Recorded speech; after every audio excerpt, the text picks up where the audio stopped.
So I'm coming to you about the W800 Kawasaki Cafe. Spent the better part of a Saturday trying to convert these, what I consider pretty damned uncomfortable and certainly goofy looking handlebars, the Clubmans, over to a set of Rinthals, which I took the crossbar off, and they fit as far as their 7/8 inch bars, and I got the black, and pretty much all the Rinthal was covered so that they looked a little more traditional, much lighter than the Stockmans, which were probably twice as heavy when I took them apart. And as you can see, it's not finished because they don't fit. A couple of reasons. So I thought I'd share that for folks that are either looking at these or have them and think, I'm just going to throw a set of upright bars on them and it'll be the motorcycle Kawasaki should have made.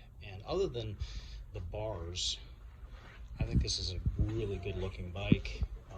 You can also see the sticker Kawasaki chose to put on the plexi that peeled off, and I don't know why they do that, but I'm gonna have to spend the next 4 or 5 days being very careful not to scratch the plexi and repair that as well.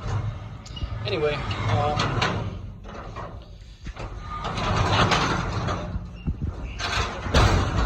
why didn't they fit? Really quickly, just for those that are interested, folks that are either looking to buy or bought this bike. This pull obviously comes very far forward and then comes back. So when you're trying to move things back up to about here, well, even here, the ones that I have are have a very mild bend. The biggest problem was the clutch, or excuse me, the brake actuator, the brake handle. So this tube that you see here is very, very short, and it barely fits this application. Any variant from that basically is so restrictive that you can't bolt this back to the bar. So that was number one. I almost got it to work by rolling the bar really far forward. Just kind of a courtesy reminder for those that are looking at doing this, the fairing is attached to the bar mechanism. So in other words, the bar isn't moving inside the fairing, but rather the fairing moves with the bar. So once you establish a fit in here, even if it touches this or whatever, don't worry about the movement because the movement goes with it. So that's not the issue. The second issue is a two-pronged issue.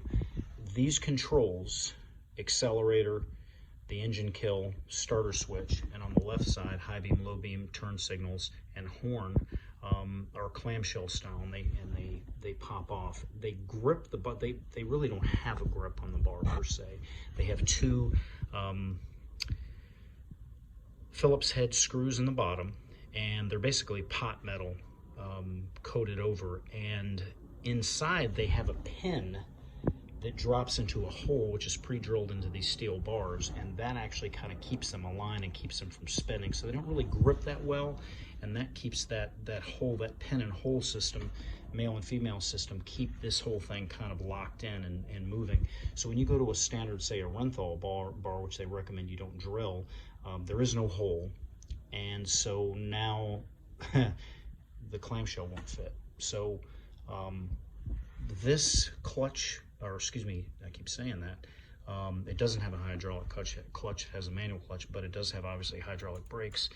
The brake cable, the brake line is too short to pull this back much further. Maybe it gives you an inch or two at best, and you have that pin system on the clamshell. I know a lot of people are going to say, well, just shave the pin off and then you can clamp it on any bar you want. The problem with that is this really doesn't have a very good system to grip. And so, yeah, if you do that, you're going to have a problem. It'll spin. So if you're looking at this bike, converting these over to flat or slightly bent upright bars is going to be a problem unless you go with something Kawasaki and you at least extend and buy a new brake line. All right, anyway, peace out.